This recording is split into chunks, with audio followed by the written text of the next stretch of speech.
butuh alasan lah. Ya untuk apa?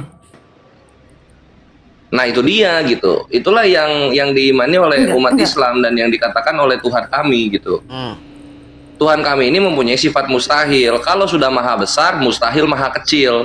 Kalau sudah maha suci, mustahil maha najis. Sekarang kalau menjadi manusia, kecil iya, najis iya. Kenapa? Karena manusia ada lubang-lubang. Semua lubang itu tempat pembuangan kotoran. Buat apa Tuhan menjadi manusia yang punya lubang kotoran? Buat apa kepentingannya? Kan ke situ. Jadi bukan perkara bisa nggak bisa, Sinaga, tapi perkara pantas nggak pantas. Ke situ, Mabre. Gini bang, Ya. gimana ya bilang?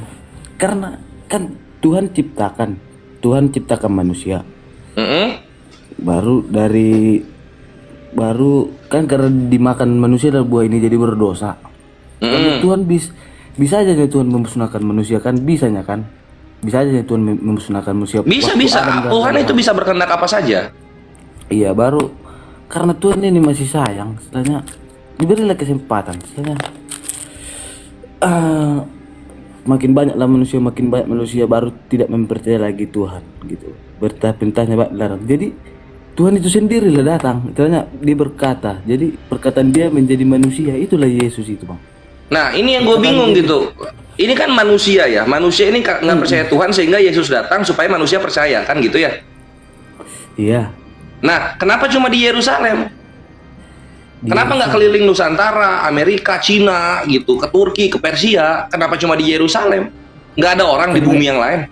Gini. Karena kan Gimana? manusia pertama kan di tanah Timur Tengah hanya tentunya entah bagian Arab entah bagian Yerusalem. Abad pertama ketika Yerusalem udah ada kehidupan, di Cina udah kekaisaran, dinastihan. Abad pertama itu lebih maju Cina. Nah, kenapa Tuhannya nggak ke Cina? Kenapa diem di Yerusalem aja? Ini salah satu kelemahan ketika Tuhan menjadi manusia. Itu satu, Sinaga. Sekarang gue kasih tahu lagi. Ketika Tuhan menjadi manusia ya, ini gue lihat dari cerita narasi Kristen. Untuk menyebarkan ajaran kasihnya, ini Tuhan yang menjadi manusia menyuruh manusia lagi. Loh kalau ujung-ujungnya nyuruh manusia nyebarin ajarannya, ngapain dia jadi manusia di awal? Manusia di awal. Coba dipikir.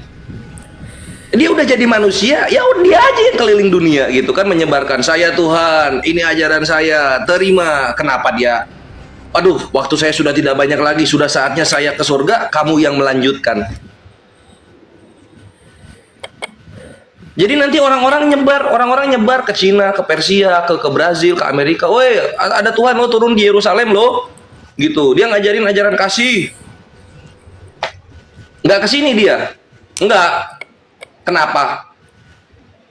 Cuma 3 tahun katanya. Oh, gitu Sinaga. Itu salah satu kelemahan konsep Tuhan menjadi manusia gitu. Bumi gede, jadi manusia 1 titik doang diem. Sedangkan dalam Islam, Tuhan mengutus nabi-nabinya di seluruh wilayah. Dalam Islam, nabi ada 124.000. Level di atas nabi, Rasul 313. Sehingga semua manusia itu tahu Tuhan itu ada, Tuhan itu satu. Ikuti perkataannya. Semua nabi pesannya sama. Ini baru konsep yang universal, melingkupi semua manusia. Itu yang sempurna. Gitu. Sampai sini nangkap Sinaga? Nangkap. Oke, saya Mantap. belajar lagi. Nanti kita berbincang lagi Bang ya. Terima kasih. Oh, udah mau turun. Walah. Baru mulai. Yang lain nanya lagi yang lain. Tante Mika kenapa Tante Mika? Oh iya. Aku mau satu pertanyaan aja. Tadi kan Tuhanmu bisa jadi apa aja. Bisa nggak Tuhanmu jadi iblis? Untuk apa? Untuk menyelamatkan iblis dari dosa. Iblis dari dosa. Ini nggak mau Mika, nah soalnya Mika Tuhannya cuma milih menyelamatkan manusia, bukan malaikat yang berontak. Soalnya Tuhannya cuma sayangnya sama manusia doang.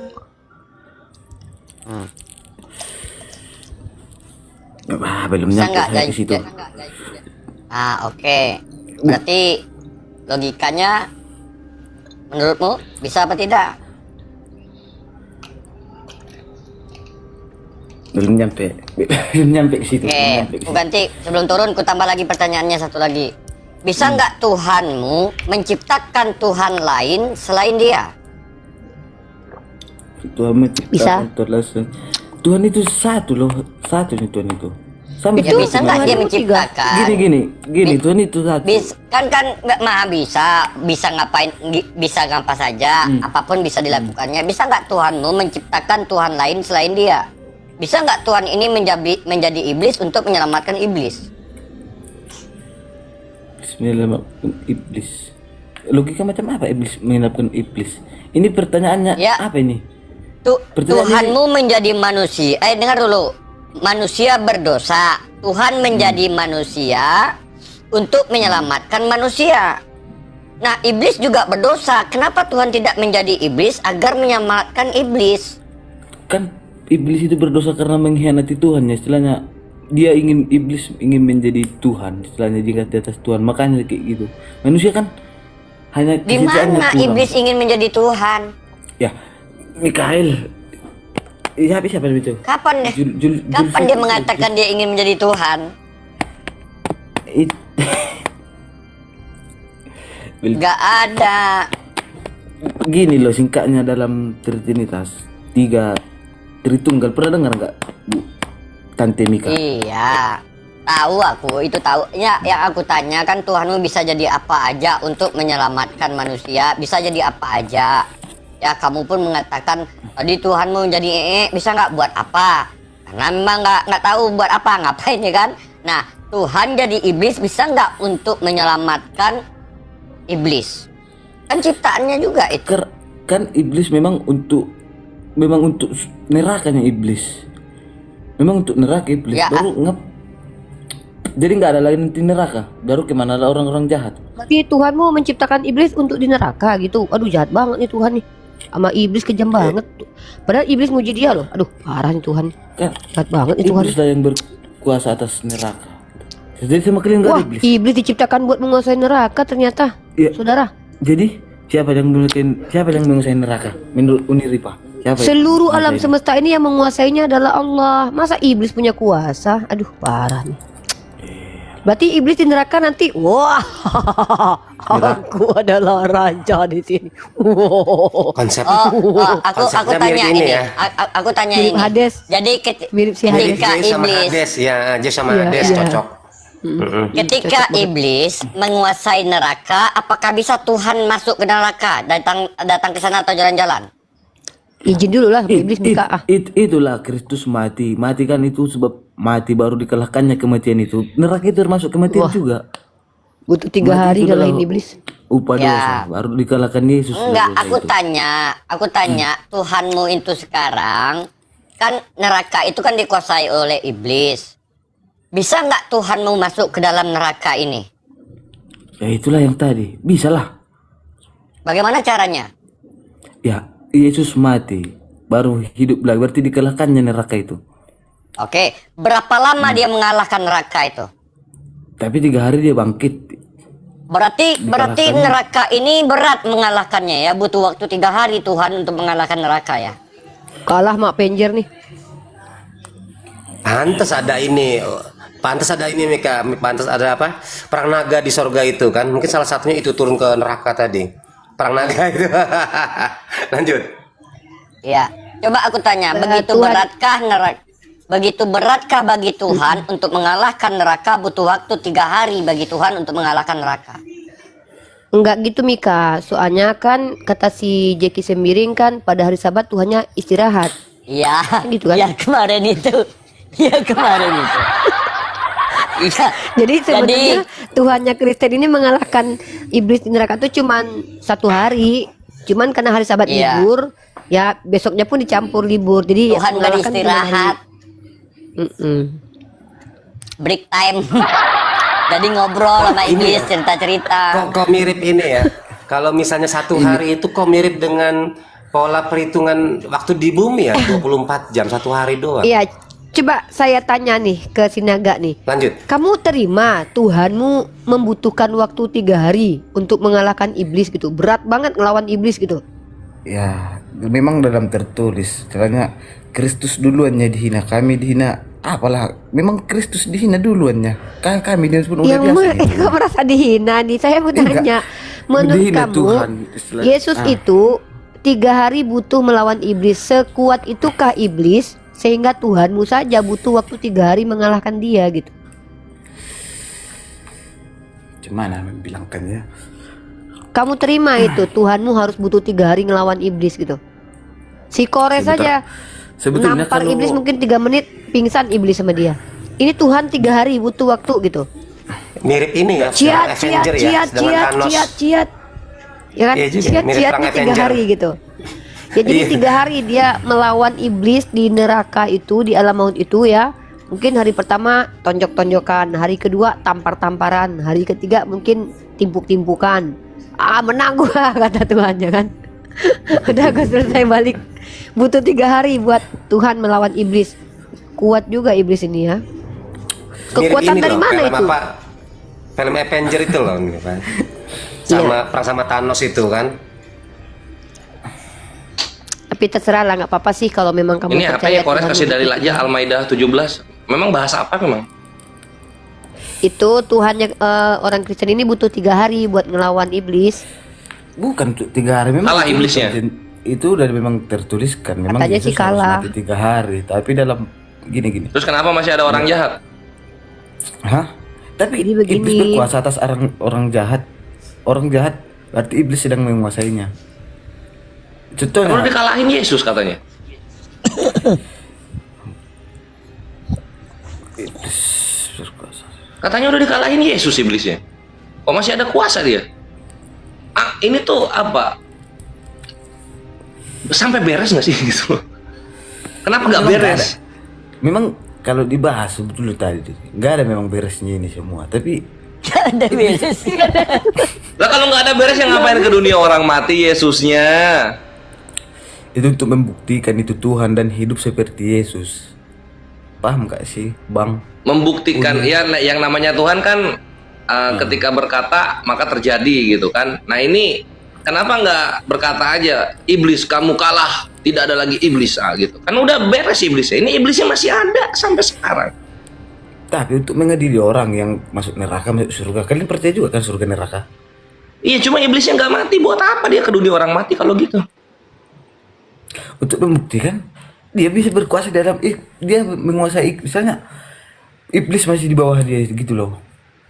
Untuk membuktikan berkuasa terhadap iblis. Lah iblisnya masih berkuasa sekarang. Itu lagi alah cuman kurang belajar aku ini. Susah ya. Itulah maksudnya gitu loh Mabre. Apa ya banyak doktrin-doktrin dari kekristenan yang kalau dikatakan itu terdengar indah, tapi kalau dikritisi ternyata nggak final, nggak komplit, nggak beres. Maksudnya nggak selesai ceritanya gitu tuh, mengambang kayak gitu. Ini gue balik ke Islam ya, gue balik ke Islam. Nabi Muhammad SAW 13 tahun kena persekusi oleh para kafir-kafir pagan Quraisy, 13 tahun, bukan 3 tahun. Lalu kemudian di 10 tahun terakhir maka Islam membalikan keadaan dan berhasil menyatukan bangsa Arab satu jazirah Arab dalam satu agama Islam. Setelah itu Nabi wafat. Jadi wafatnya Nabi menandakan Islam sudah final, sudah beres, sudah bisa diimani oleh semua manusia. Itu pertandanya Nabi wafat. Artinya misinya sudah selesai kan gitu. Nah, tapi kalau kita lihat dalam doktrin Kristen gitu kan, Yesus mengalahkan maut, Yesus naik ke sorga, mautnya masih ada. Yesus ke dunia orang mati, mengalahkan iblis, iblisnya masih ada. Gimana? Gimana? Gitu. Tuhan turun ke dunia, mati dari kayu salib gitu kan, menebus dosa manusia, dosa masih ada. Memang masih ada dosa. Gak beres semua. Manusia lah. Yesus disalib, mati dan bangkit untuk menebus dosa manusia bukan? Iya. Sekarang dosa kok masih ada? Tapi Kok dosa masih ada sekarang? karena masih belum semua orang belum percaya ke Kristus, makanya masih ada dosa. Artinya percaya yang menebus dosa itu, bukan penyaliban. Iya. Lah, Harus percaya. ngapain disalib kalau gitu? Tinggal percaya aja udah kelar. Nggak perlu ada penyaliban. Ya. Logikanya gini loh. Dalam Kristen hiduplah seperti Yesus, itulah istilahnya. Kasihilah musuhmu gitu. Jualah segala hartamu. Jualah. Udah dilakukan. Itulah. Jualah segala harta. Abang udah lakukan? Lo gua bukan Kristen. Oh. Gini lah aku tanya satu. Gimana? Abang benci nggak nengok orang Kristen? Benci nengok orang Kristen. Kalau Kristen enggak sih, benci enggak ya. Cuman ada sebagian penghujat itu kebetulan agamanya Kristen gitu loh. Sehingga gua minta maaf kalau misalnya ada penghujat-penghujat yang kebetulan dari Kristen bubuk jadi abon di hadapan Kores. Gue minta maaf itu. Iya, Ya. bisa. Semua biasa gitu. Itulah karena Ya, jangan dibiasain dong, biasa gitu. Jangan dibiasain. Enggak, maksudnya biasanya ceritanya namanya manusia memang gitu wajar. Tapi kalau bisa, itulah beratnya ajaran Kristus itu supaya tidak membenci yang seperti itu. Apa? Beratnya apa ya? Gua ketemu Kristen menghujat nabi kami, nabinya Islam pedo, tuh yang kawin gitu. Kristen yang bilang itu kebetulan.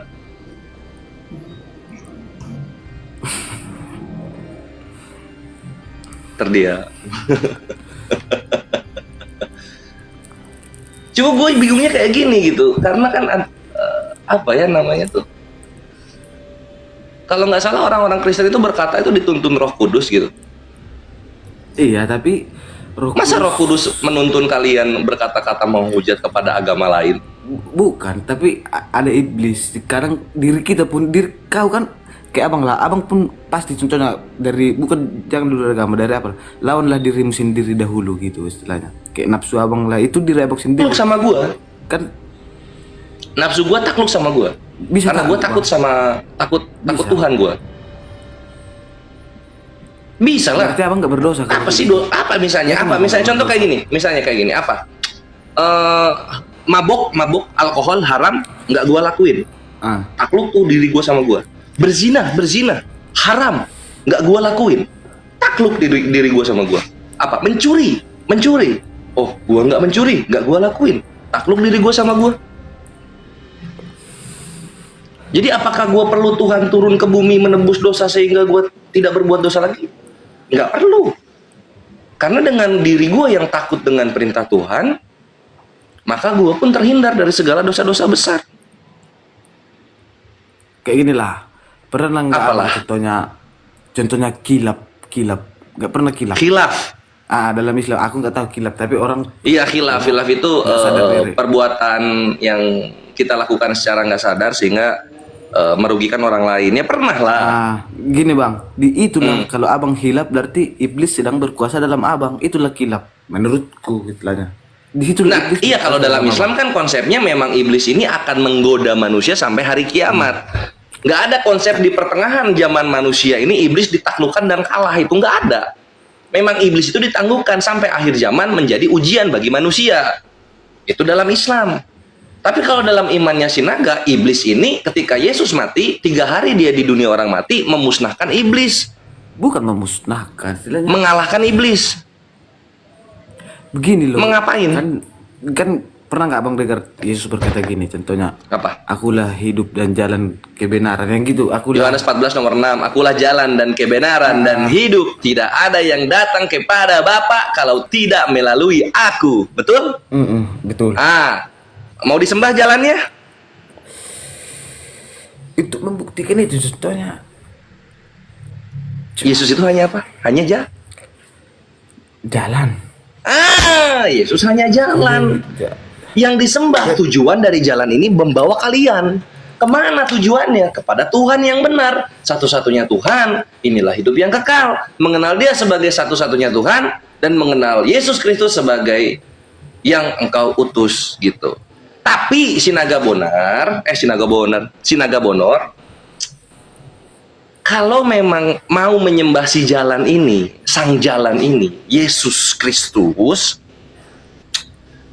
gue sebagai muslim menyarankan menyembah sang jalan ini di pinggir. Jangan di tengah. Karena kalau kalian menyembah jalan di tengah, takutnya kegeleng sama yang pakai jalan gitu.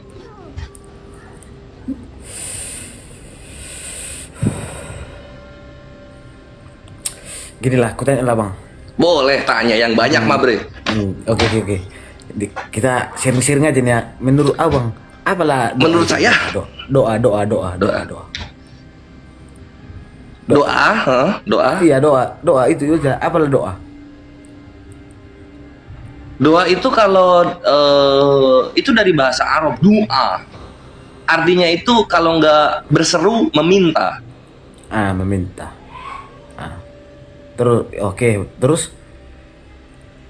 Udah. meminta. Pertanyaannya gini, saya yang bingung ini sama orang Islam lah kan. Aku Iya. bingung mau bertanya nih.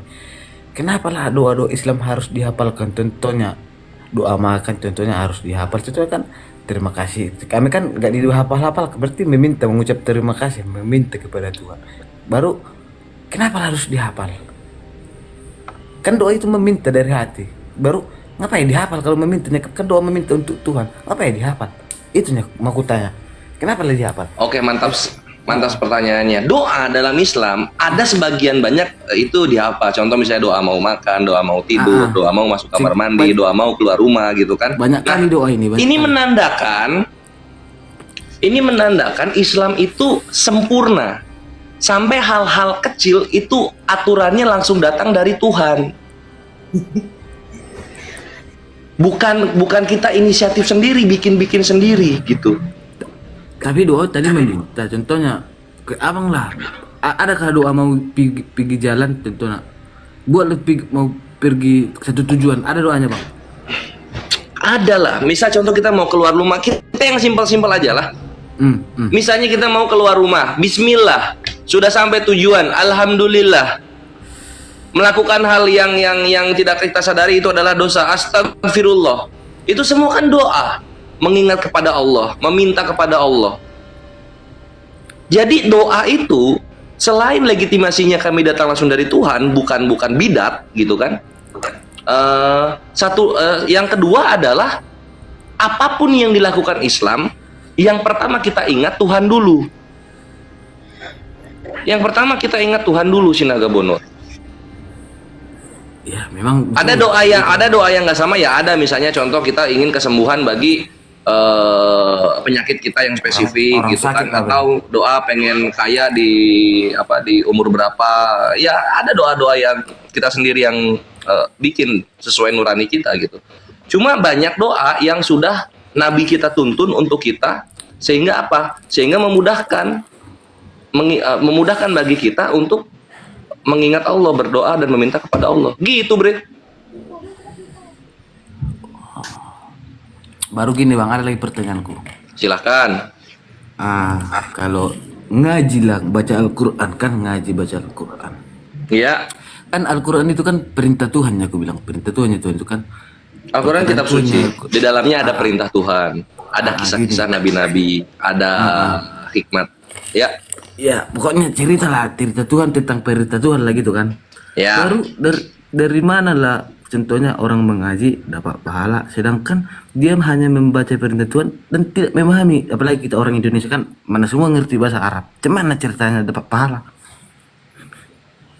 Loh itulah keenakannya Islam bre. Nabi kami mengajarkan gitu. Bagi yang membaca membata-bata, mereka akan mendapatkan pahala 1.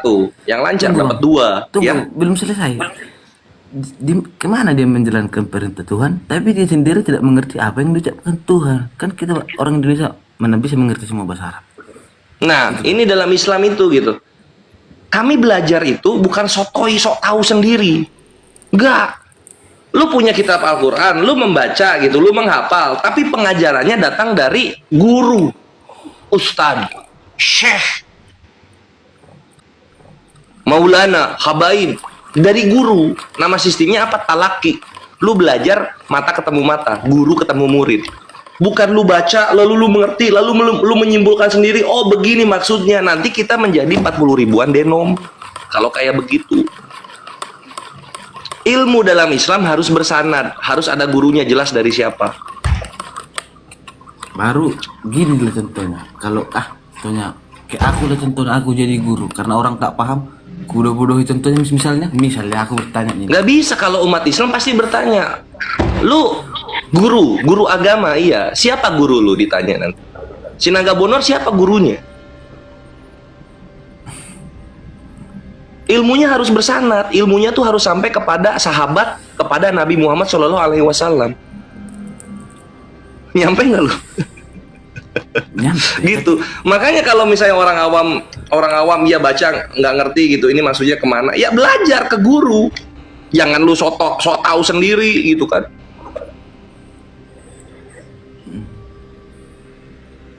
Kalau misalnya sekarang kayak gini misalnya Sinaga, gue balikin ke Bible. Bible lu baca lu paham? Paham Bible paham.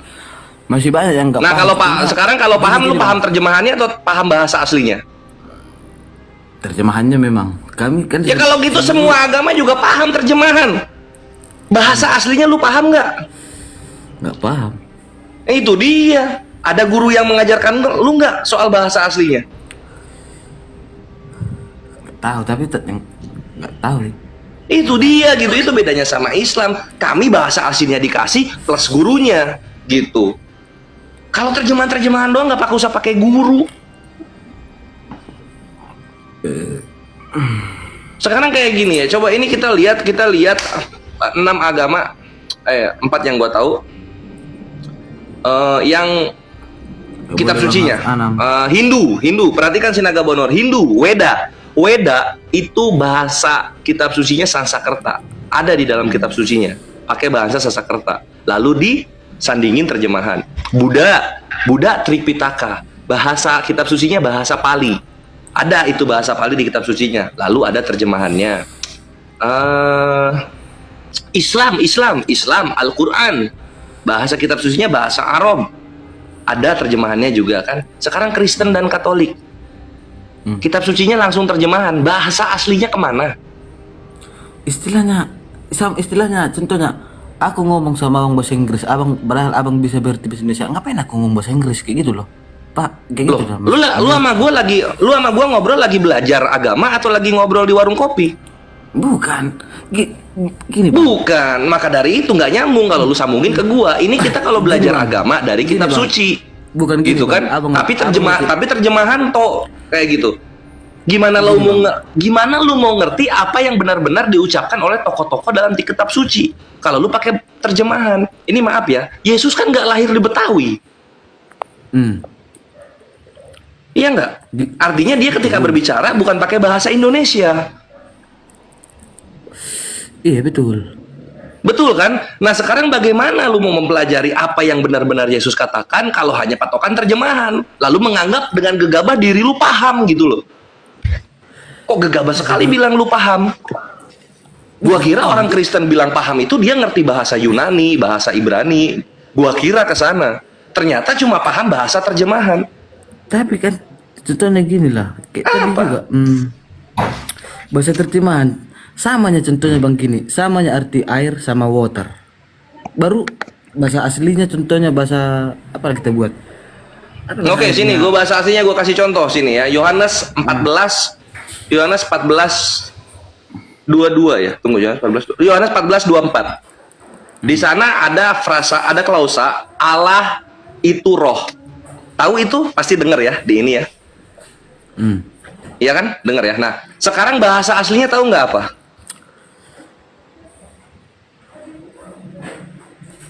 Tahu nggak bahasa aslinya? Nggak tahu kan? Gue kasih tahu. Dia bab perjanjian baru pakai bahasa Yunani. Dalam bahasa aslinya semua manuskrip nema oteos. Nema oteos, nema ruh. O definite artikel, theos Tuhan. Jadi harusnya roh Tuhan. Kok di terjemahan jadi Allah itu roh? Paham lu? Paham nggak? Allah itu. Nggak paham. Enggak Karena paham. terjemahan. Tapi maksud abang kan jadi berbeda gitu maksud abang kan maksudnya. Betul gitu, karena lu pakai terjemahan. Maksud inti dari segala inti yang gua mau katakan, jangan gegabah ngomong paham kitab suci, tapi lu taunya dari terjemahan. Jangan gegabah. Baru Gitu, yang, Mabre. Gini bang, iya terus dulu lanjut. Kalau Nah ini gua contoh satu lagi nih ya. Ini gua contoh, gua kasih satu lagi Sinaga Bonor. Gantian. Tunggu, satu lagi baru lu ya. Ini gua kasih contoh satu lagi nih. Buat lu. Lu tebak dalilnya di mana nih? Ini kitab suci lu, perjanjian baru, perkataannya Yohanes. Tebak ini di mana? NRK en hologos, kai hologos prostonteon, kai theos en hologos. Di mana itu? Saya nggak ngerti bahasa itu. Selamat datang di kebenaran. Gua tekankan lagi, jangan ngomong paham kalau cuma terjemahan. Silakan. Oke. Kalau ngomong paham, kalau cuma terjemahan, baru terjemahan yang Al-Quran itu dalam bahasa Indonesia lah. Udah pasti itu benar. Nah itu dia, terjemahan nggak akan pasti benar. Terjemahan nggak akan pasti benar. Tadi udah gua kasih gini, contoh. Berarti benar itu gini bang. Berarti benar itu contohnya kayak agama Kristen lah. Berarti cuma paham itu orang-orang sana lah. Sebaliknya juga agama Islam, orang Indonesia berarti mana ngerti orang Arab, orang yang berarti yang paham. Nah, bedanya kalau kita- Islam selamat gini, dalam Bang, pengertian kita- karena guru kami mengajarkan bahasa Arab dengan tafsirnya dan artinya. Bedanya di situ sama Kristen. Tapi begini loh, katanya terjemahan itu nggak benar, tapi kau bilang terjemahannya benar. Gimana cerita itu? Kurang Siapa lebih. yang gue bilang kayak gitu? Nah ini nggak nyampe ke sana. Kapan gue bilang gini, Bang. terjemahan itu Gini, maksudnya benar? gini. Berarti terjemahan Al-Quran itu sudah terjemahan dalam sosial. Berarti itu belum tentu berarti semuanya benar. Belum tentu benar, makanya kan ada revisi terjemahan kan. Berarti singkatnya Setiap gini, ada setiap kita masuk 5 tahun pasti ada revisi terjemahan untuk menyesuaikan kata-kata zaman modern dengan kata-kata klasikal di bahasa aslinya gitu. Makanya kalian ada LAI, ada ILT, ada Nasbre, ada FAYH kan gitu kan? bukan bang, itu kurasa dari zaman itu bang. Bukan dari zaman itu. Bukan. Itu semua Bukan. tahun 2000 sampai 2010-an. Gantian. Kayak Apa? banyak bahasa itu banyak muncul. Contohnya kalau dulu, contohnya kawan-kawan sekarang circle kan itu bahasa-bahasa zaman sekarang itu sama. Berarti menurut abang contohnya bahasa itu di-upgrade gitu. Kayak sekarang lah, dulu kan kawan-kawan, sekarang muncullah circle. Dulu mana ada circle? Tahun 80 Betul. Iya, itu salah satunya betul. Ini gua kasih contoh yang lebih parah. Ini terkesan provokatif, tapi memang kenyataannya begitu. Nanti kalian lihat di channelnya Kodonditan ada satu terjemahan lama dari Bible gitu kan. Di situ tertulis kontol. Dulu tertulis kontol gitu. Kalau kontol dipakai sekarang di terjemahan ini kan jatuhnya menghujat jatuhnya kan. Sekarang udah nggak ada lagi itu. Kontol itu kalau nggak salah udah diterjemahin burung sekarang.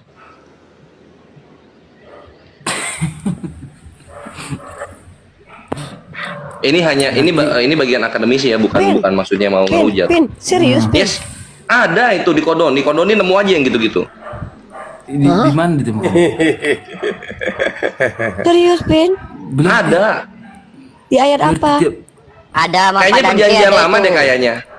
Ada Pak Dance ada burung terjemahkan lak-lak yang dan mana? kontol kata Pak Dance ada tahun berapa itu 19 berapa itu ya? Ada Pak Dance ada. kuntul. Burung kuntul. Ini Tapi ini pakai bukan O dia. kuntul. Oh Waduh. dia. Waduh. Parah Parah Coba ada buktinya bang. Aku penasaran. Wah, dia penasaran. Tunggu coba gue cariin dulu ya, tunggu. Cari. Jadi gini loh, Bang Sinaga, maksudnya Bang Kores tadi, artinya di dalam memahami kitab suci itu original teksnya itu yang utama, bukan terjemahan. Itu maksudnya Bang Kores ya. Jadi terjemahan itu terkadang banyak kekeliruan. Dan ini juga diakui oleh Aldo, Bang Aldo seorang Kristiani. Nah, jadi itu ya, Bang Sinaga. Artinya bukan hanya terjemahan aja. Lanjut.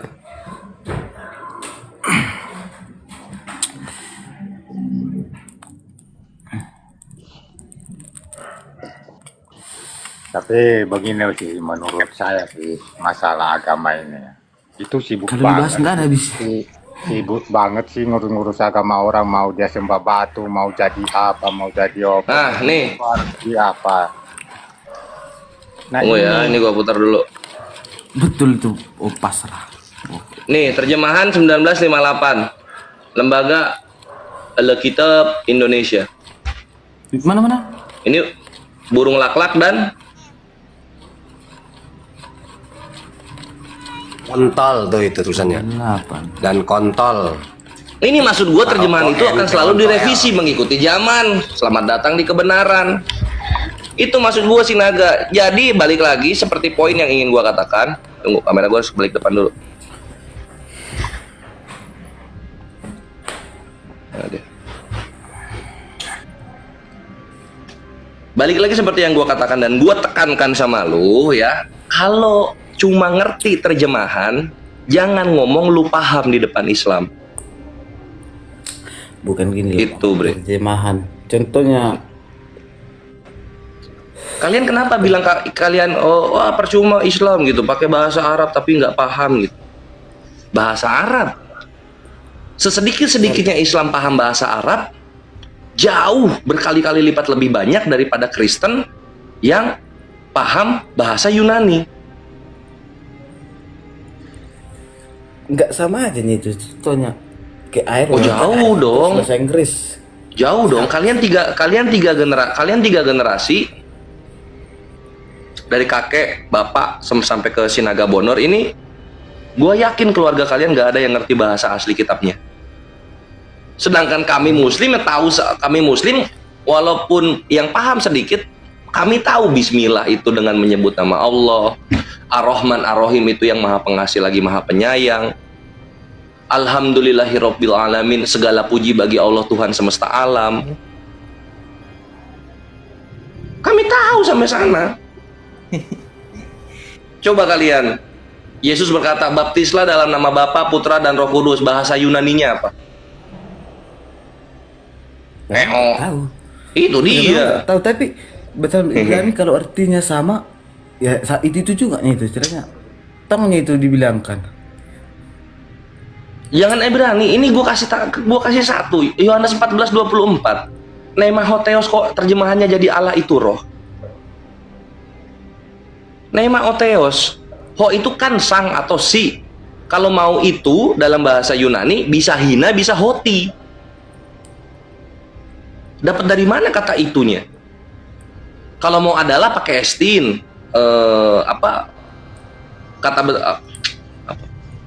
verb. Aduh lupa gue. Jadi lupa gue. Pakai estin, kata kerja ganti ketiga.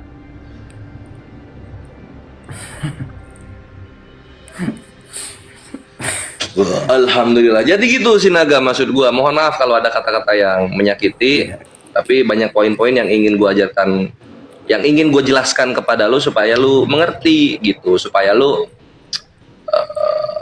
trigger untuk mencari kebenaran yang lebih tinggi. Toh ujung-ujungnya kita manusia kan mati gitu kan. Toh ujung-ujungnya kita manusia mengharapkan segala perbuatan kita yang ada di bumi ini terbalaskan nanti di akhirat gitu.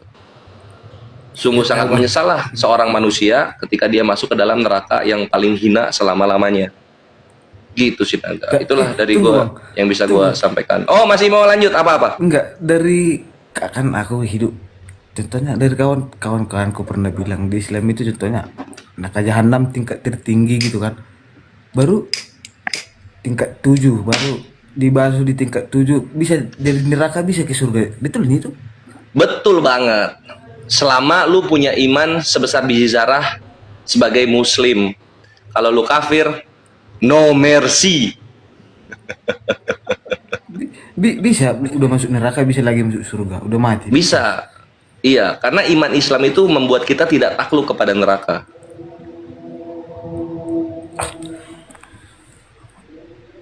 Bisa gitu. Sekarang gini Sinaga. Dalam Kristen, iya karena gini Sinaga. Gue pakai analogi dulu deh, favorit gue. Lu kalau misalnya habis dari luar main futsal, baju lu keringetan, itu baju lu langsung taruh lemari pas nyampe rumah? Enggak lah, Kenapa? berkeringat. Lah sekarang kenapa orang Kristen ketika dia dosanya banyak, dia percaya Yesus Tuhan dan Juru Selamat, langsung masuk surga?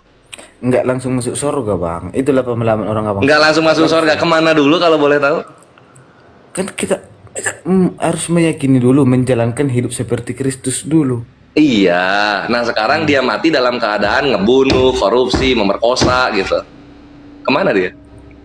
Ya tetap jatuh ke dalam dosa kalau kayak betul neraka juga sih istilahnya. Ke neraka, ke neraka. Tapi dia percaya Yesus Tuhan, nggak selamat ya? Misalnya bisa aja nih dibilang aku percaya ini tapi kelukan gak sesuai, sama juga bohong itu. Oke, jadi masuk neraka, dia kekal di neraka walaupun dia percaya Yesus Tuhan dan mati di kayu salib. Aku nggak Jangan tahu. jiplak, jangan jiplak Islam, Belum pernah. jangan jiplak Islam lu Belum jawab. pernah. Nggak tahu aku belum pernah. Nggak tahu, belum pernah. Tuhan lu nggak menjelaskan berarti bagaimana konsepnya. Situ enggak yang ditulis penghakiman setelah. Nggak ditulis sama inilah, ini salah satu Yang kelemahan ku tahu, Tuhan menjadi belum manusia gitu. Kurang tahu, itu yang ku tahu. Iya, itulah maksud gua. Terus ini Tuhan ketika dia di bumi ini ngajarin apa aja gitu loh. Kan gitu jatuhnya. Kasih bagian kehidupan setelah kematian enggak. Diajarkannya cuman itulah yang kan udah diajarkan contohnya kasih dalam. Tapi lu bilang nggak tahu tadi. Nggak tahu. Tapi lu bilang nggak tahu tadi. Itu dia. Sekarang gue jelasin yang Islam ya, karena Kristen nggak tahu. Gue jelasin yang Islam. Dalam Islam nih ya, gue Islam. Lalu kemudian Allah wafatkan gue gitu. Posisinya ini ya Allah jauhkan hamba dari contoh ini gitu. Posisinya gue mati bawa dosa, belum bertaubat gue. Jadi ada dosa membunuh lah, misalnya membunuh Tritung kayak gitu kan, atau dosa gebugin Tritung, membuat Tritung sakit hati gitu. Mati gua, belum bertobat gitu. Gua ada dosa nih. Menurut lu pantas nggak gua langsung ke sorga? Ada dosa? Bukan menurut kita semua memang nggak pantas kalau berdosa. Nggak pantas kan? Artinya nih dosa harus hilang dulu baru gua layak ke sorga kan gitu. Iya. Nah, gimana cara ngilangin dosa? Posisinya gua udah mati. Gimana caranya? Nggak ada lagi kekal lah, itulah namanya binasa. Nah, kalau dalam Islam ini dosa yang ada ini ya lu dihajar di neraka sebagaimana baju kotor disikat, dijemur, disetrika. Dihajar lu di neraka.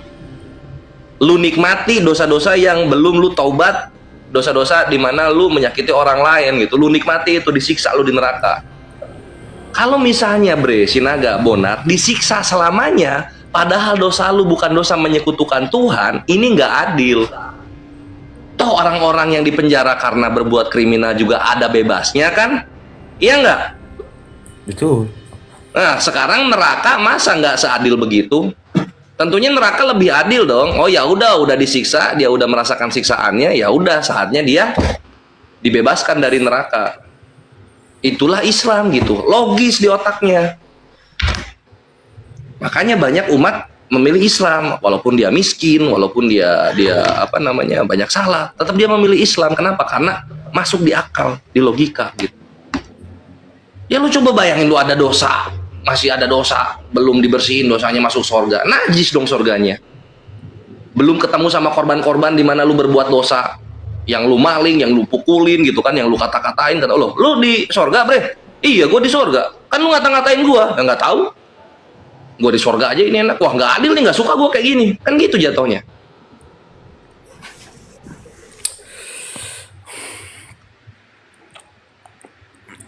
Jadi balik lagi seperti yang gue katakan di awal, iman Islam membuat kita tidak takluk oleh neraka. Selamat datang di kebenaran, gitu. Tapi,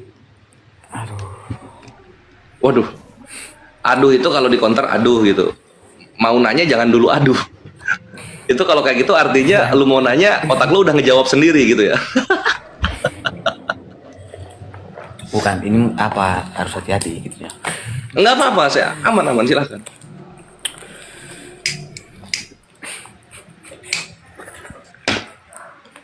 Apalagi yang lu masih sanksi dengan Islam, apalagi?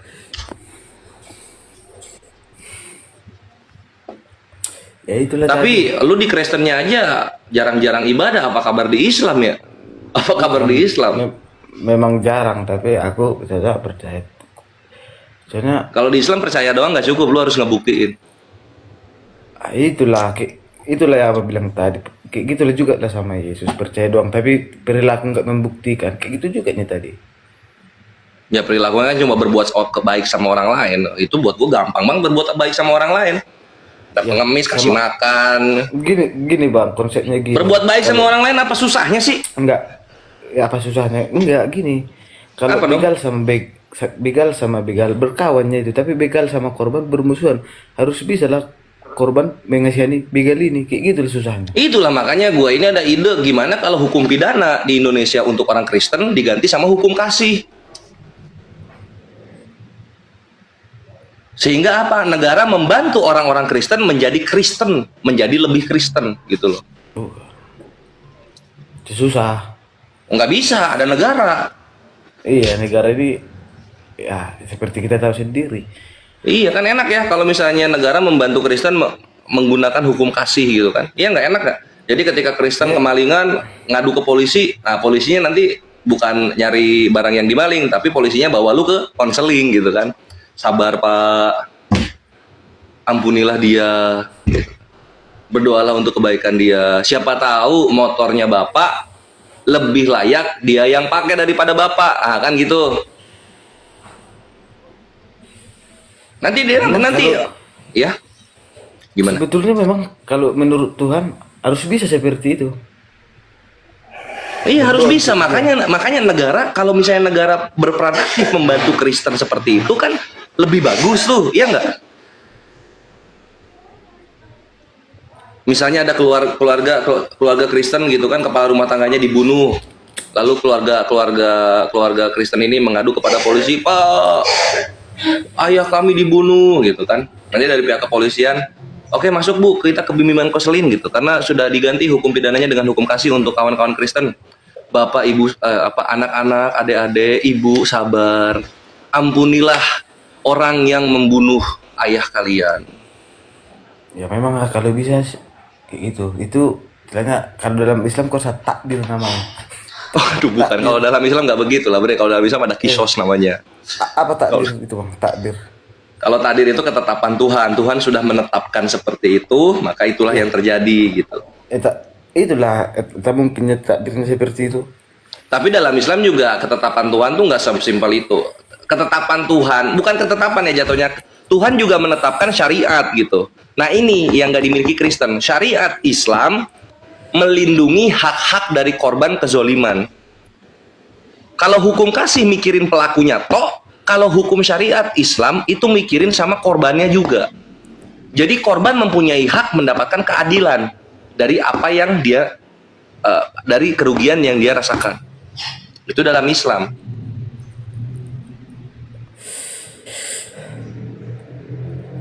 Gue kalau lihat hukum kasih, maaf ya, kalau lihat hukum kasih gitu, fokusnya ke pelaku mulu. Korbannya gimana ini? Korbannya gimana? Contoh misalnya pencurian gitu kan. Pelakunya diampuni. Korbannya gimana korbannya? Masa si Kelvin ini nggak paham-paham sih? Kan Yang Yesus mana? udah bilang, dia itu datang untuk para pendosa, bukan untuk orang benar. Pesunda Di mana masuk dia surga. bilangnya Jadi ini? Yesus ini Di mana dia bilangnya? bentar dulu. Ada, Yesus datang untuk para pendosa. Jadi agama Kristen ini memang agama untuk orang-orang jahat, Pin. Terus korban dari kejahatannya gimana nggak diurusin? Kan ada ayatnya dalam 1 Petrus pasal kedua enggak. nomor 18 Cuman, sampai 19. Ibu, Coba baca. Enggak. Coba Bentar. terjemahkan menyimpulkan itu. Cuman menyimpulkan itu.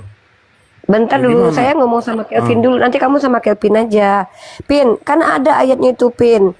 Yang itu loh, Pin, 1 Petrus pasal kedua nomor 18. Kasih karunia Tuhan itu kalau orang yang korban itu menderita, Pin. Jadi semakin menderita korban, itu Tuhan semakin sayang sama dia gitu. Makanya disuruh pikul salib. Tuh 1 Petrus pasal 2 nomor 18 coba. 1 1 Petrus Petrus pasal 2 nomor 19-nya, yang 19-nya. 19. Sebab adalah kasih karunia jika seorang sadar akan kehendak Allah menanggung penderitaan yang tidak harus ia tanggung. Tuh. Jadi memang harus menderita kalau korban. Memang Kalau kalau penjahatnya memang- nggak boleh menderita, yang penjahatnya dikasihi, Pin.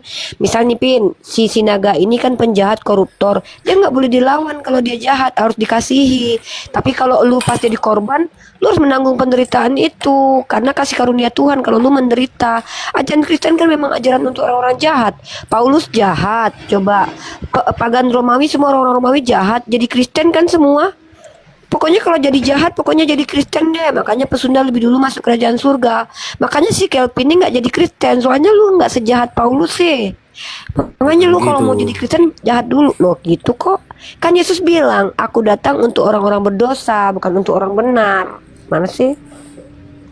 Iya, membimbing Lu lihat maksudnya aja itu. kesaksian murtadin, rata-rata tuh ada murtadin yang bilang, saya dulu mantan narkoboy, didatangin Yesus.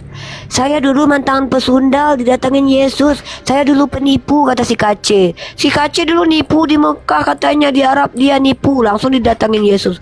Pokoknya kalau seandainya orang benar nggak didatangin Yesus, orang berdosa Memang- baru didatangin Yesus. Memang begitu istilahnya. Contohnya, kalau Umi baik saja sehat, ngapain datang dokter? Kalau sehatnya ngapain Makanya datang kan dokter? Yesus nggak mendatangi saya karena saya benar. Jadi yang orang-orang berdosa aja ya, dan Yesus Kristen. Kalau saya benar mah mana mungkin Yesus jadiin saya Kristen. Karena agama Kristen ini untuk orang-orang berdosa. Makanya saya itu susah banget ketemu Yesus. Soalnya saya nggak seberdosa Silina Wijaya, Agatha, yang jadi pesundal. Kenapa? Pesundal itu lebih dulu masuk kerajaan surga. Buktinya Yesus waktu ada pesundal datang, apa kata Yesus? Siapa yang mau melemparinya adalah orang yang tidak pernah berdosa. Artinya dimaklumin. Jadi kalau kamu berzina mah dibebasin Yesus. Kalau kami nggak boleh. Pokoknya asik jadi Kristen. Pokoknya semua orang jahat itu bakalan Kristen. Lihat aja murtadin. Mantan narkoboy, mantan penjahat. Gitu. Udah siap Umi, udah siap. Sebenarnya saya ini lagi nggak diskusi sama orang Kristen, saya lagi ngomong sama Kelvin. Enggak, Kelvin ini kok bukan. pura-pura nggak paham gitu loh. Apa lupa ayat-ayat Yesus berkata, aku datang untuk orang berdosa, pesundal lebih dulu masuk surga. Di mana sih Kevin? Udah lanjut, Gua Pin. Ini nggak lagi diskusi sih, Naga. Udah berdosa bingung. mana ya? Berdosa. Datang untuk orang-orang berdosa.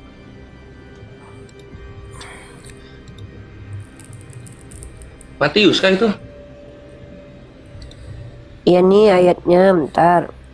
Oh, Matius 9:13. Aku datang bukan untuk memanggil orang benar melainkan orang berdosa, gitu ya. Bahkan kalau jadi Kristen aja kita harus membenci keluarga. Emang Kristen ini agama untuk orang-orang jahat, Pin.